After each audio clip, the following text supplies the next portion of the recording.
Selamat pagi, sahabat YouTube kembali bersama saya Romo Komang di channel Romo Komang PR. Semoga teman-teman selalu sehat dan diberi berkah yang berlimpah. Hari ini kita akan membahas tentang bekerja. Mengapa saya dan Anda harus bekerja? Inilah pertanyaan aktual yang kerap ditanyakan oleh siapa saja dan kapan saja. Seorang anak kerap protes pada mamanya bila disuruh nyapu halaman. Mengapa saya harus menyapu halaman? Nilai apa yang ditawarkan? Setiap pekerjaan yang begitu indah karena merupakan ambil bagian dalam karya pencipta. Karya untuk menciptakan. Dasar itulah mengalir makna kerja bukan semata mendapat uang, mendapat penghormatan, tapi lebih sebagai perpanjangan tangan Allah dalam mencipta.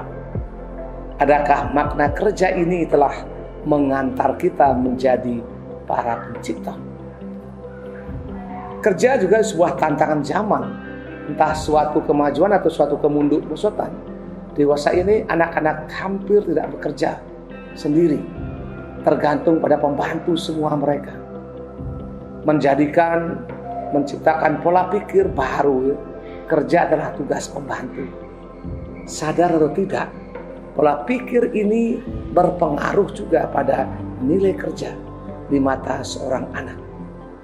Kerja di suatu yang asing, bahkan dinilai rendah dan kotor. Berikut adalah sebuah kisah betapa indahnya kerja itu. Seorang eksekutif muda sedang beristirahat di sebuah kafe terbuka begitu, sambil sibuk mengetik di laptopnya. Saat itu seorang gadis kecil yang membawa beberapa tangkai bunga mengambilnya. Beli bunga. Tidak saya tidak butuh. Ujar eksekutif muda dengan tetap sibuk di laptopnya. Satu saja rayu si gadis kecil. Setengah kesal dengan nada tinggi, karena dia terganggu sibukannya, pemuda itu berkata, "Adik kecil, tidak melihat sedang sibuk. Kapan-kapan ya kalau tidak sibuk, akan beli bunga dari kamu." Mendengar ucapan si pemuda, gadis kecil itu pun kemudian beralih ke orang lain yang lalu lalang di sekitar kafe itu. Setelah menyelesaikan istirahatnya, pemuda itu beranjak dari kafe itu. Saat berjalan keluar, ia berjumpa lagi dengan si gadis kecil penjual bunga yang kembali mendekatinya. "Selesai kerja sekarang beli dong bunganya. Murah ke satu tangkai saja." Bercampur antara jengkel dan kasihan, si pemuda mengeluarkan sejumlah uang di sakunya. "Ini uang 2.000 untuk buat kamu. Anggap ini sebagai sedekah untuk kamu," ujar si pemuda. Dia mengeluarkan uang pada saat itu, waktu diambilnya tetapi bukan untuk disimpan, melainkan ia berkata kepada pengemis tua yang kebetulan lewat sekitar sana. Pemuda itu keheranan dan sedikit tersinggung.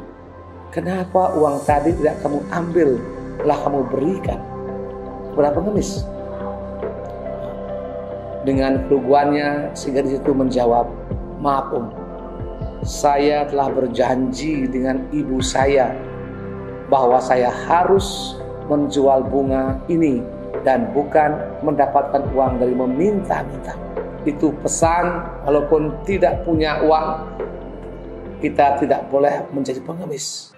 Pemuda itu sangat terkejutnya dan dapat pelajaran yang sangat berharga dari seorang anak kecil, bahwa kerja adalah sebuah kehormatan.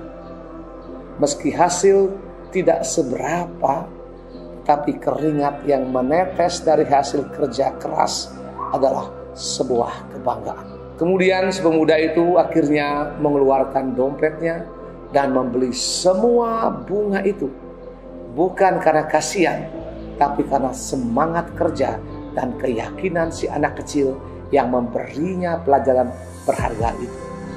Si anak secara sadar memberi nilai dan makna baru sebuah kerja pada seorang pemuda.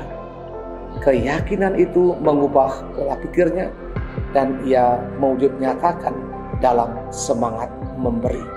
Jadi cerita ini akan kita sadar bahwa bekerja bukanlah suatu perbudakan atau paksaan hidup, melainkan suatu kehormatan, suatu nilai perjuangan hidup dan semangat. Jadi hendaklah kita selalu bersuka cita atas semua pekerjaan kita. Memang bekerja pasti melelahkan, membosankan, tapi dari bekerja kita dapat bertahan dan dari kerasnya hidup menjadi manusia yang malas bekerja. Selain tidak dapat menafkahi diri sendiri, tentunya ia tidak akan memiliki kehormatan itu sendiri. Jadi untuk teman-teman yang sedang bekerja, semangatlah dan banggalah. Seberapapun dan sekasar apapun pekerjaan kalian, ingat kalian adalah manusia yang terhormat. Semoga teman-teman yang melihat dan juga yang sudah subscribe, jangan lupa komen sedikit, supaya dari komen itu feedback ya, apakah saya punya mukanya cukup ganteng gak, atau muka macam tokek begini. Karena seorang masuk paru-paru ini. Nah, mudah-mudahan Anda tidak keberatan dan di-share ke teman-teman yang lain, karena memang pengalaman seperti itu. Anak tidak bisa bekerja, orang tua cover semuanya. Dan ini ingin saya katakan bahwa anak sejak kecil perlu dilatihkan bekerja, karena bekerja berarti ambil bagian dalam karya Allah mencipta. Demikian, sampai jumpa di lain kesempatan.